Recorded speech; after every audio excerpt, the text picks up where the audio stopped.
ہمارے ساتھ موجود ہیں آزاد کشمیر کے سابق وزیر اعظم اور آل جموں کشمیر مسلم کانفرنس کے سربراہ ہیں سردار عتیق احمد خان صاحب. بہت شکریہ آپ کے وقت کا. پاکستانی قوم ہمیشہ سے ہی اپنے مظلوم کشمیری بہن بھائیوں کے ساتھ اظہار یکجہتی کر رہی ہے. 5 فروری کا دن ہم سے اور کیا تقاضا کرتا ہے آپ کی نظر میں؟ بسم اللہ الرحمن الرحیم. جی بہت شکریہ. دیکھیے جو جموں کشمیر کے عوام کی اور اہل پاکستان کی یکجہتی ہے یہ ایک تاریخی اور فطری عمل کا حصہ ہے. یہ آج کی نہیں ہے. یہ جب سے یہ خطہ آباد ہوا ہے اس وقت سے یہ یکجہتی قائم ہے. یہ تاریخی ہے، جغرافیائی ہے، نظریاتی ہے، فکری ہے، معاشی ہے، اقتصادی ہے، ثقافتی ہے، علاقائی ہے. ہر طرح کا ایک تعلق موجود ہے.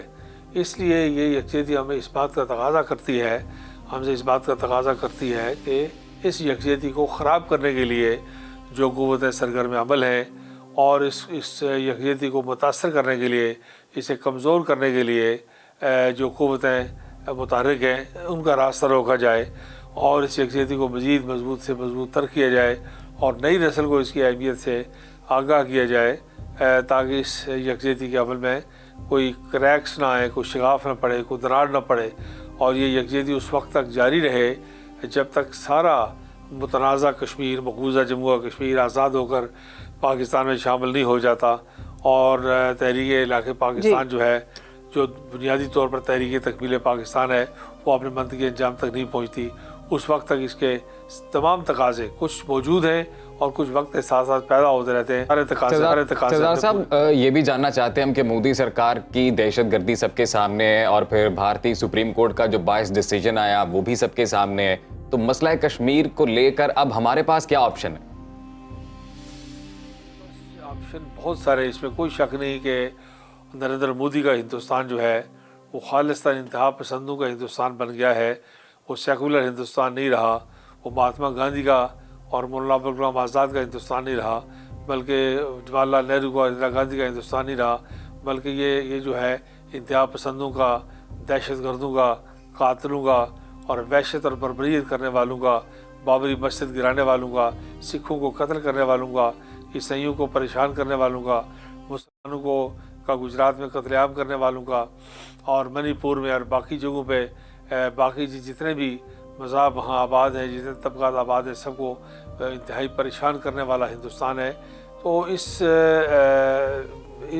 صورتحال میں ہمیں چاہیے کہ ہم مسئلہ کشمیر کے حل کے لیے اور ہندوستان کا جو توسیع پسندانہ عزائم ہے، ہندوستان کا جو پھیلاؤ کا منصوبہ ہے، ہندوستان کا جو ہیجمنی کا ڈیزائن ہے، ہندوستان کی اس علاقے پر، اس علاقے کے مسائل پر، اس علاقے کے اسباب پر، اس علاقے کے ریسورسز پر جو قبضہ کرنے کی اور انہیں اپنے قبضے میں لینے کی اور انہیں غیر آبادیوں کے خلاف استعمال کرنے کی جو مہم ہے اس کا سد باب کرنا ہے، اس کا راستہ روکنا ہے اور دنیا کو ہندوستان کے حقیقی عزائم سے آگاہ کرنا ہے. اچھا سردار صاحب، کشمیریوں کی جد و جہد کی بات کی جائے، آزادی کی بات اگر ہم کریں تو کس طرح سے اخلاقی اور سفارتی سطح پر دنیا کو روشناس کروانے کی ضرورت ہے؟ جہاں تک جموں و کشمیر کی عوام کی آزادی کی جد و جہد ہے وہ اقوام متحدہ میں تسلیم شدہ ہے. ان کا حق خود ارادیت جو ہے وہ تسلیم شدہ ہے اور یہ حق خود ارادیت اس ساؤتھ ایشین سب کانٹیننٹ میں 1 ارب سے زیادہ لوگ ایکسرسائز کر چکے ہیں. اس خطے کے اندر صرف جموں و کشمیر کے عوام وہ واحد لوگ ہیں جن کو ابھی تک یہ حق نہیں ملا. اس لیے اس کے حصول کے لیے ہمیں مقامی طور پر بھی کوششیں کرنی ہے، علاقائی طور پر بھی کوششیں کرنی ہے، ہمیں OIC کے لیول پہ بھی کوششیں کرنی ہے، ہمیں یورپین پارلیمنٹ کے لیول پہ بھی کوششیں کرنی ہے، ہمیں سیکیورٹی کونسل کے اور اقوام متحدہ کے لیول پہ بھی کوششیں کرنی ہے اور ہمیں خود جو کشمیریوں کی صف بندی کو، یکجہتی کو خراب کرنے کے لیے ہندوستان کوششیں کر رہا ہے اس کا بھی راستہ روکنا ہے اور آزاد کشمیر کو بھی تحریک آزادی کا مضبوط بیس کیمپ بنا کے رکھنا ہے. آزاد کشمیر میں اور گلگت بلتستان میں کسی قسم کا جو نظریاتی انتشار پیدا کرنے کی کوششیں ہیں انہیں روکنا ہے. تو یہ سارے اقدامات جو ہیں پھر ایک مضبوط اور جاندار ہمہ گیر قومی کشمیر پالیسی تشکیل دینے کی ضرورت ہے جس کے بارے میں جی بالکل. آپ کا سردار عتیق احمد خان صاحب، آپ نے سنو پاکستان کو وقت دیا.